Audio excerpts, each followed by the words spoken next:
বলবো উনি যে বাংলাদেশকে বেকার করে দিয়ে হাজার হাজার কোটি টাকা লাখো কোটি টাকা দেশ থেকে বিদেশের মাটিতে পাচার করে মামুর বাড়ি দিল্লি চলে গেছেন। ওনার স্বামীকে আমি বলতে চাই, মোদি সাহেব আপনি সময় থাকতে বউকে ফেরত পাঠায় দেন বাংলাদেশ। তার হাতে হাজার হাজার ছাত্রের তাজা রক্ত লেগে আছে যুবক ভাই। আমরা একটা কথা স্পষ্ট ভাষায় বলতে চাই, ধানমন্ডির ৩২ ভাঙলেই হবে না। জালিমের পক্ষের লোক যেখানে আছে, হতে পারে এটা কোনো মন্ত্রীর মন্ত্রণালয় হতে পারে, পুলিশের মন্ত্রণালয় হতে পারে, সেনাবাহিনীর মধ্যে হতে পারে, র্যাবের মধ্যে হতে পারে, দোসরের দালাল যেখানেই থাকবে সেখান থেকে বরখাস্ত করতে হবে নরসিংদীর ভাই। এটা আমার ফার্স্ট অফ অল, এটা আমার স্পিচ সবার জন্য।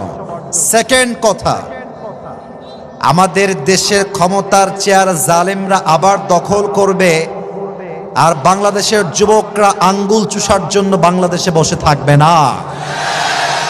আমি স্পষ্ট ভাষায় বলতে চাই, আল্লামা দেলোয়ার হোসেন সাঈদী হুজুর বলেছেন, উনি বলে দুনিয়ার থেকে বিদায় নিয়েছেন। উনি বলতেন যে তোমরা আমাদেরকে হক কথা বললেই মৌলবাদী বলে গালি দাও, তবে আমরা মৌলবাদী গালি শুনে 2 পয়সাও হতাশ হয়ে যাই না, কারণ মৌল আসছে মূল থেকে, আমরা হলাম মূলবাদী।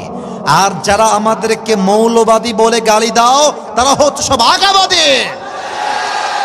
এবার নরসিংদীর যুবক ভাইরা আমাকে যুবকদের আওয়াজ দিয়ে বলবেন, গাছের আগায় শক্তি বেশি হয় না গোড়ায় শক্তি বেশি হয়?